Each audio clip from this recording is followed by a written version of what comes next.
What is the general solution? Y is equal to yc plus yp.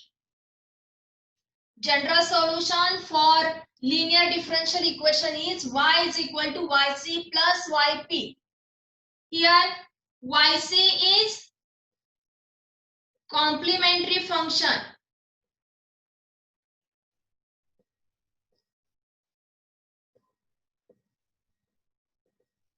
and yp is particular integral. Correct. आता आपल्याला solution find out करायचं म्हणजे हे general solution find out करावं लागेल. General solution find out करायचं म्हणजे ही left hand side आपल्याला कॅल्क्युलेट केली पाहिजे. ह्या लेफ्ट हँड साइड मध्ये काय आहे yc अँड yp आहे. मग स्टेप 1 मध्ये आपल्याला proper general solution as it is लिहावं लागेल. नेक्स्ट स्टेपला स्टेप फर्स्ट मध्ये तुम्हाला कॉम्प्लिमेंटरी फंक्शन फाइंड आउट करावं लागेल म्हणजे yc. आता yc फाइंड आउट करायला त्याची काय पर्टिक्युलर प्रोसिजर आहे ती प्रोसिजर बघा आणि yc फाइंड आउट करा. नेक्स्ट तुम्हाला स्टेप 2 मध्ये yp फाइंड आउट करायचे आहेत. तर yp फाइंड आउट करायला सुद्धा काय प्रॉपर स्टेप्स आहेत त्या फॉलो करा आणि yp फाइंड आउट करा. सिंपल आहे. ठीक आहे. लिनियर डिफरन्शियल इक्वेशन मध्ये आपल्याला सोल्युशन फाइंड आउट करायचे. ह्या जनरल सोल्युशनच्या हेल्पने आपण सोल्युशन फाइंड आउट करायचे. फर्स्ट आपल्याला कॉम्प्लिमेंटरी फंक्शन फाइंड आउट करावं लागेल and then find out particular integral. आता एक्झाम मध्ये तुम्हाला कुठल्या टाइप मध्ये इक्वेशन्स विचारतात? डायरेक्ट मी एक्झाम्पल मधला एक्झाम्पल घेते. एक्झाम मध्ये जे विचारतात ते जे सपोज तुम्हाला इक्वेशन दिलं असणार आहे. एक्झाम्पल 1 मध्ये तुमचं सब क्वेश्चन मी युनिव्हर्सिटी पॅटर्न वाईज सांगते. ए बी सी असणार आहे. और क्वेश्चन 2 मध्ये sub question A B C.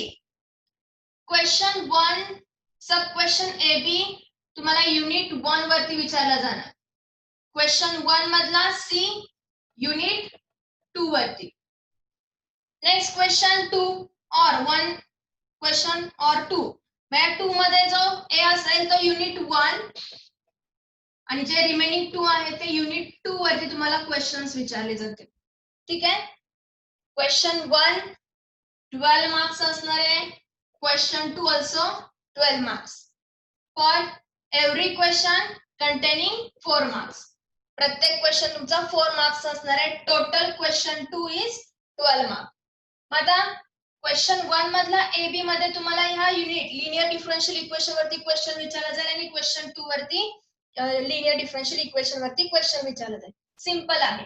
आता तुम्हाला एक्झाम मध्ये युनिव्हर्सिटी एक्झाम मध्ये क्वेश्चन कुठल्या टाइप मध्ये विचारतात? D square plus 3d plus 6y is equal to e raise to 2x. तुम्हाला एक्झाम मध्ये फायनल एक्झाम मध्ये तुम्हाला असा क्वेश्चन विचारलेला आहे. सॉल्व. डायरेक्ट इक्वेशन दिलं जाईल. हे लिनियर डिफरन्शियल इक्वेशन आहे. या इक्वेशन मध्ये काय केलंय तुम्हाला इक्वेशन डी मध्ये दिलेलं आहे कॅपिटल डी. कॅपिटल डी काय आहे? Differential operator. म्हणजे जे काय लिनियर डिफरन्शियल इक्वेशन मध्ये डेरिव्हेटिव्ह टर्म येते लिनियर डिफरन्शियल इक्वेशन मध्ये ज्या डेरिव्हेटिव्ह टर्म येतात त्या आपल्याला रिमूव्ह करायच्या with help of differential operator. आधी एक्झाम्पल तुम्हाला as it is right down करावं लागेल. आता इथे डी दिलेला आहे. डी दिला नसेल तर तो तुम्हाला डिफरन्शियल ऑपरेटरने डी मध्ये इन्क्लूड करावं लागेल. एक तुम्हाला सिंपल एक्झाम्पल घेते. एक्झाम मध्ये कशा टाइपचे एक्झाम्पल्स विचारले जातात त्यासाठी हे एक्झाम्पल लिहिलेलं आहे. आता ह्याच्यावरून आपल्याला जनरल सोल्युशन लिहायचे. जनरल सोल्युशन फाइंड आउट करायचं म्हणजेच काय करावं लागेल आपल्याला yc and yp find out करावं लागेल. ठीक आहे. मला एक सिंपल एक्झाम्पल देते. काल एक्झाम मध्ये तुम्हाला सॉल्व म्हणून इक्वेशन दिलं जाईल. ते इक्वेशन तुमचं लिनियर डिफरन्शियल इक्वेशन असणार आहे. त्याच्यावरून तुम्हाला yc and yp find out करायचे म्हणजे तुमचं फायनल सोल्युशन. डायरेक्ट तुम्हाला एक्झाम्पल एक्सप्लेन करते. ऑलरेडी मी परवा लेक्चरला घेतलेलं आहे तरी एकदा एक्सप्लेन करते. d2y by dx square plus dy by dx equal to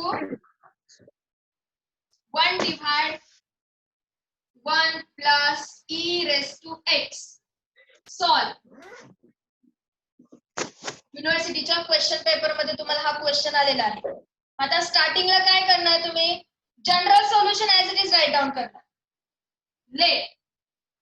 general solution. General solution is y is equal to yc plus yp. मला मी काय सांगितलं जे डेरिव्हेटिव्ह टर्म आहे ते आपल्याला रिमूव्ह करायचे. म्हणजे रिमूव्ह करण्यासाठी आपल्याला काय यूज करावं लागेल differential operator. Differential operator. Light गेले.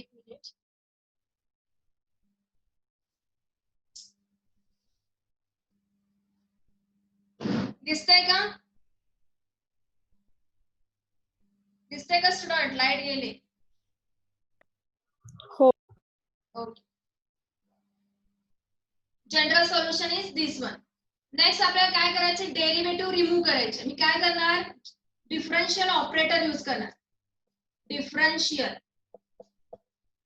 ऑपरेटर.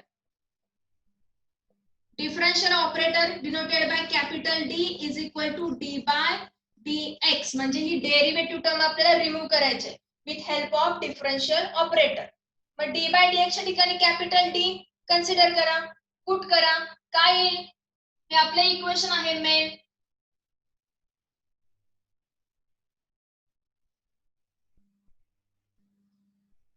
D बाय dx च्या ठिकाणी कॅपिटल D पुट करा. काय येईल d square y d by dx. y आहे तसाच राहील. आपण d म्हणजे d बाय dx कन्सिडर केलंय, not dy by dx. Next plus dy is equal to 1 upon 1 plus e raise to x. ठीक आहे. हे काय केलं आपण आता ऍक्च्युअली आपल्याला कॅल्क्युलेशन करायचं आहे. याच्यातून काय कॉमन आहे लेफ्ट हँड साइड मधून y कॉमन येणार आहे. Take y common outside. Right down remaining term in bracket is equal to 1 upon 1 plus e raise to x. आता हे जे इक्वेशन आहे ते कोणत्या फॉर्मॅट मध्ये आलेलं आहे f of dy is equal to x. कळलं का जनरल सोल्युशन राइट डाउन करायचं आहे. d बाय dx मध्ये इक्वेशन असेल तर त्याला कॅपिटल D मध्ये कन्वर्ट करायचं. मग कॅपिटल D मध्ये कन्वर्ट करताना d by dx is capital D. जिथं तुमचा d बाय dx ची वरची ऑर्डर बघा ती रेज टू पॉवर d येणार आहे. ठीक आहे. आपल्याला कॅल्क्युलेशनला आपण आज कॉम्प्लिमेंटरी फंक्शन बघतोय. Next particular integral. Complementary function find out करताना तुम्हाला d मध्ये कन्वर्ट करायचंच आहे. एक्झाम्पल d मध्ये असेल ठीक आहे, नसेल तर dy बाय dx रिमूव्ह करायचं आणि कॅपिटल D मध्ये कन्वर्ट करायचं. ठीक आहे. मी परत एकदा तुम्हाला स्टेप्स एक्सप्लेन करते. ठीक आहे. तुम्हाला लिनियर डिफरन्शियल इक्वेशन दिलेलं असणार आहे. स्टेप्स लक्षात ठेवा. लिनियर डिफरन्शियल इक्वेशन दिलेलं असेल त्याच्यामध्ये d बाय dx रिमूव्ह करायचंय with help of differential operator. Differential ऑपरेटरने आपण d बाय dx रिमूव्ह करणार आहे. Next d by dx remove केल्यानंतर तुम्हाला इक्वेशन त्या इक्वेशन मधून y कॉमन येईल, d मध्ये इक्वेशन असेल इज इक्वल टू x मध्ये इक्वेशन असेल. अशा फॉर्मॅट मध्ये तुम्हाला इक्वेशन मिळेल. म्हणजे जो हा फॉर्मॅट आहे तो f ऑफ d असणार आहे. y is equal to x. First step differential operator मध्ये कन्वर्ट करा. सेकंड स्टेप y कॉमन घ्या.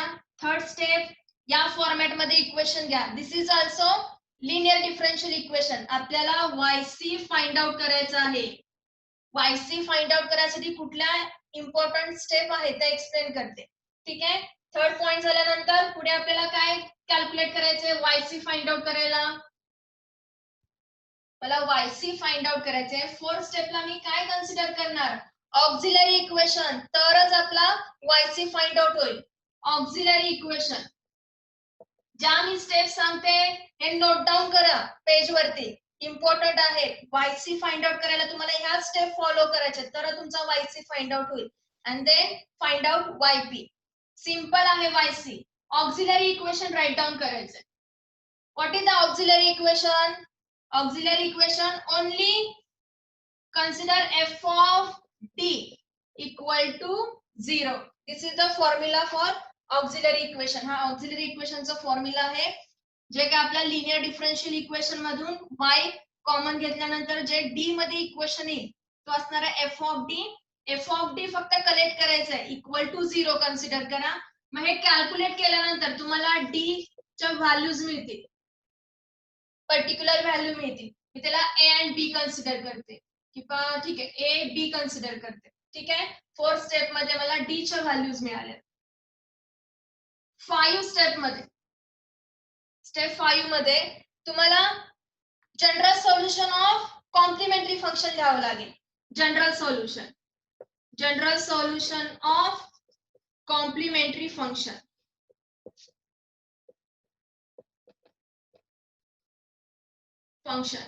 General solution of complementary function काय आहे? स्टँडर्ड जनरल सोल्युशन बघा. General solution of complementary function is y is equal to c1 e raised to m1x plus c2 e raised to m2x plus c3 e raised to m3x plus up to so on cn e raised to mnx. आपण complementary function कसे find out करणार त्याच्या steps बघितल्यात. First step मध्ये derivative term remove केली with help of differential operator. Next step, take y common and remaining term write down in bracket. These terms related to d. त्याच्यामध्ये d असणार आहे. d म्हणजे total equation आपलं d मध्ये असणार आहे, म्हणजे काय असणार आहे? Function of d. y common घेतलेला आहे इज इक्वल टू x. जी काय लेफ्ट हँड साइड असणार आहे, sorry as per right hand side असणार आहे. राईट हँड साइड नेहमी x मध्ये असणार आहे. नंतर ऑक्झिलरी इक्वेशन घ्यायचंय का, तर हे जे m1 m2 general solution of complementary function मध्ये जे काही जनरल सोल्युशन आहे ते raise to m1 m2 m3 mn ह्यालाच काय म्हणतात? m1 m2 m3 up to mn त्यालाच काय म्हणतात? रूट. m1 m2 दिस कॉल्ड ॲज रूट. ठीक आहे, हे रूट असणार आहेत. हे रूट आपल्याला कुठून मिळणार आहेत? या डी च्या व्हॅल्यूज वरून, ए बी वरून आपल्याला हे रूट्स मिळणार आहेत. म्हणजे ही जी फर्स्ट व्हॅल्यू असणार आहे डी ची ती असणार आहे m1, सेकंड व्हॅल्यू m2. मग ह्या ज्या रूट्स व्हॅल्यूज आहेत त्या काय करणार आपण? जनरल सोल्युशन मध्ये पुट करणार आहे. जनरल सोल्युशन मध्ये पुट करा, जे काय आन्सर येईल दिस इज कॉम्प्लिमेंटरी फंक्शन. कळलं का? मग आपल्याला डी फाइंड आउट केल्यानंतर हे डी ए अँड बी आहेत ते काय आहेत आपले? m1 m2 रूट्स आहेत. रूट्स म्हणजे आपल्याला इथे डी मध्ये ज्या काय व्हॅल्यूज, कळतंय का मी काय सांगते? ह्या डी मध्ये ज्या व्हॅल्यूज मिळणार आहेत त्या आपल्या व्हॅल्यूज ऑफ रूट असणार आहे. म्हणजे first value this is the value of m1, second value of m2, third value is of m3. म्हणजे आपल्याला प्रत्येक रूटच्या व्हॅल्यूज मिळणार आहेत. त्या व्हॅल्यू आपण या जनरल सोल्युशन मध्ये पुट करणार. कॅल्क्युलेट करा, तुम्हाला फायनल आन्सर कॉम्प्लिमेंटरी फंक्शनचं मिळेल. मग नेक्स्ट आपल्याला पर्टिक्युलर इंटिग्रल फाइंड आउट करायचं आहे. मग आता हे जे जनरल सोल्युशन आहे या जनरल सोल्युशन वरून म्हणजे डी च्या ज्या व्हॅल्यू आहेत हे जनरल सोल्युशन चेंज होतात. डी च्या व्हॅल्यूज वरती हे जनरल सोल्युशन डिपेंड आहे. याच्यामध्ये सुद्धा 4 केसेस आहेत. केस 1, केस 2,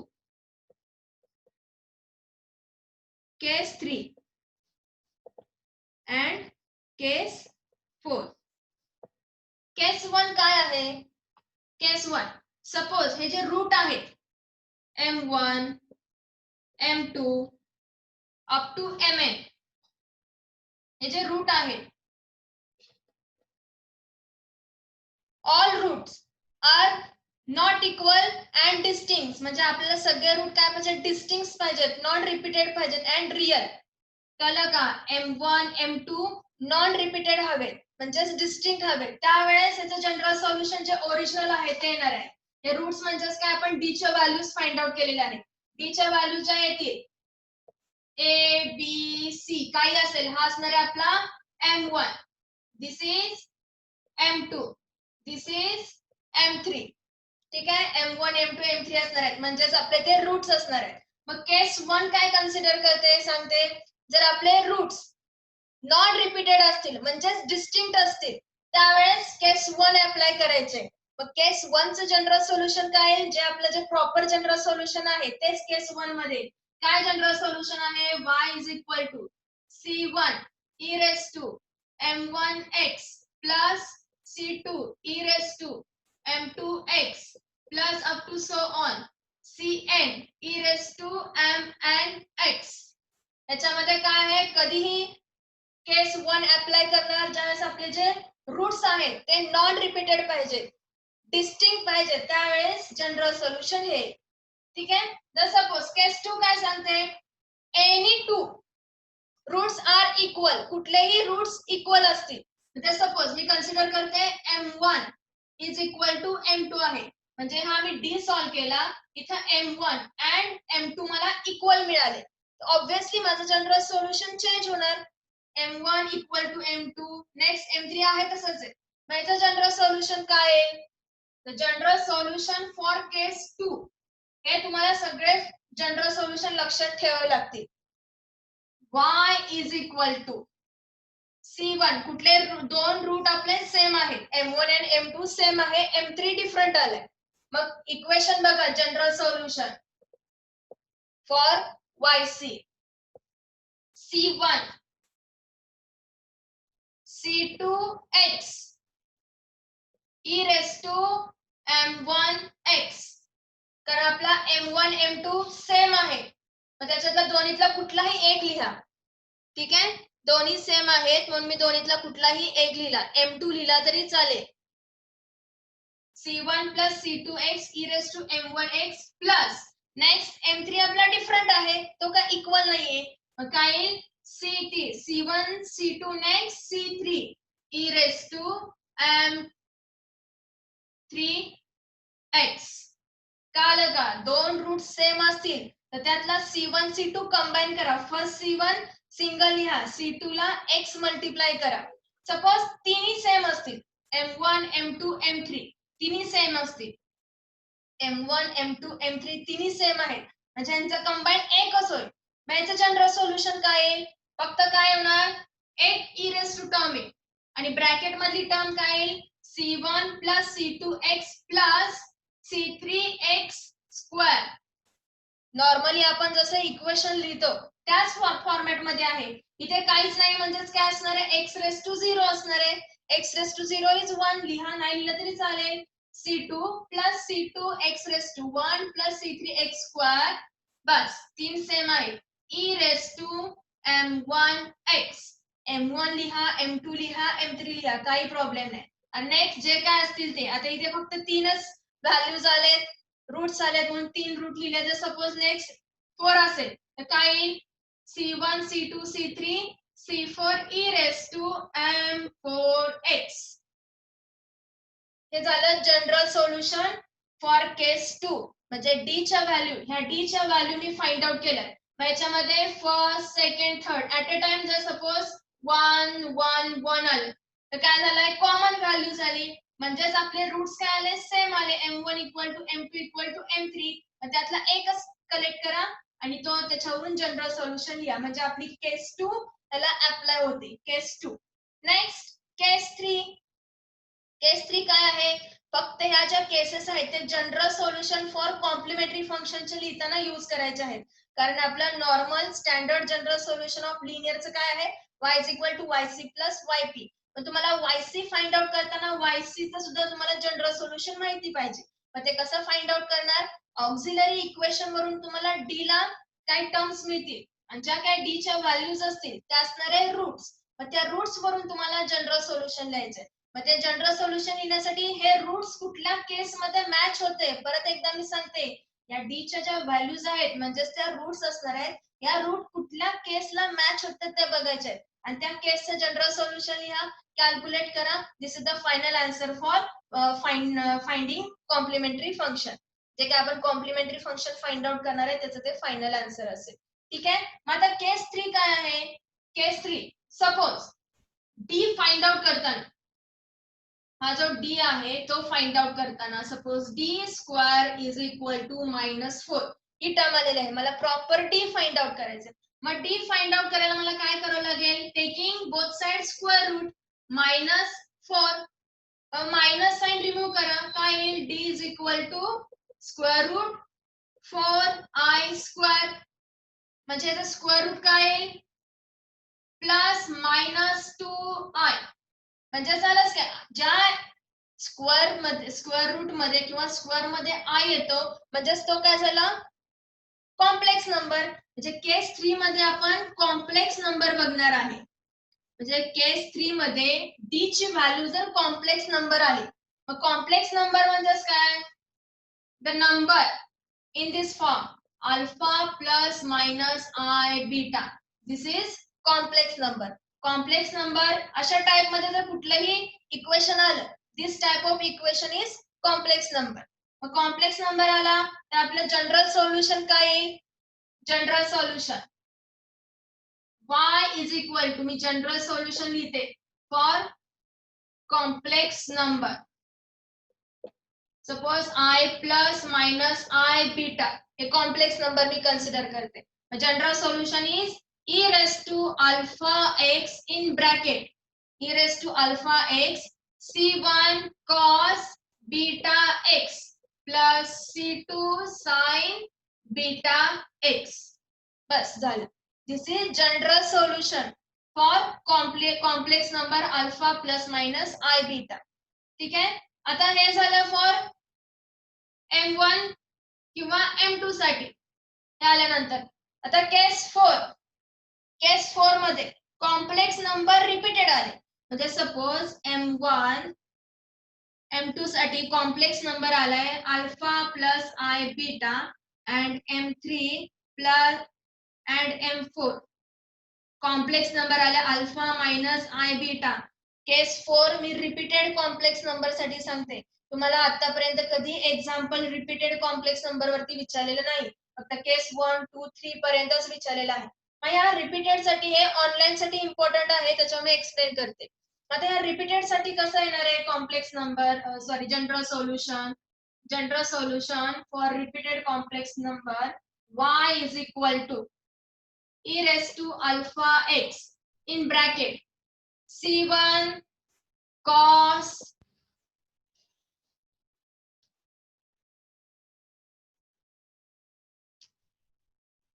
m1 equal to m2. So this term write down in this form, c1 plus c2x cos beta x plus c3 plus c4x sin beta x. तर suppose repeated असतील तर त्याचं काय c1 plus c2x हे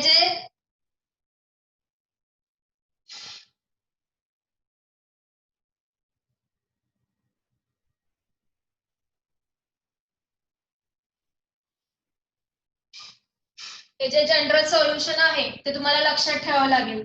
for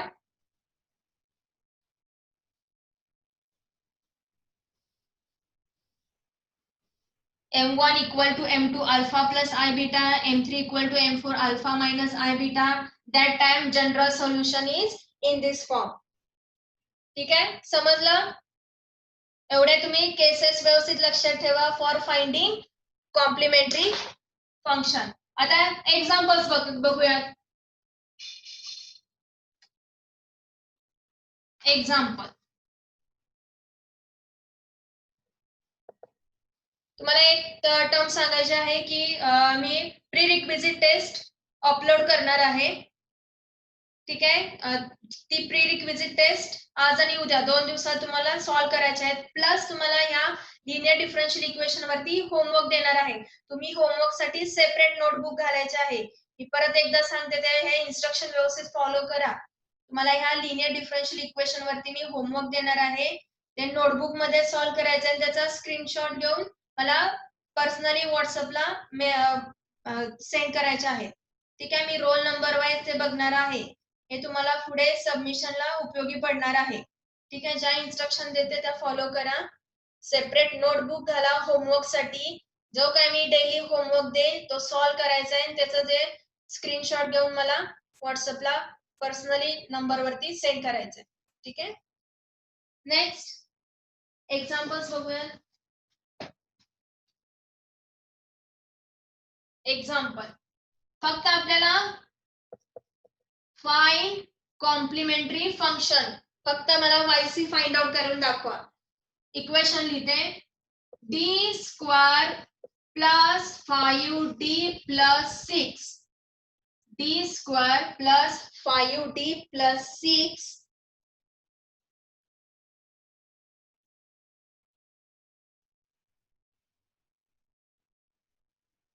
y is equal to e raised to minus x.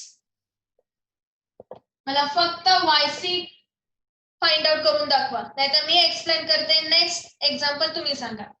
नेहमी example linear differential equation मध्ये D मध्ये असं असेल नसेल तर डेरिव्हेटिव्ह टर्म रिमूव्ह करून ते कॅपिटल डी मध्ये आणण्याचा प्रयत्न करा, कारण मला linear differential equation F of D Y is equal to X या फॉर्मॅट मध्ये पाहिजे, तरच मी कॉम्प्लिमेंटरी फंक्शन फाइंड आउट करू शकते, पर्टिक्युलर इंटिग्रल फाइंड आउट करू शकते.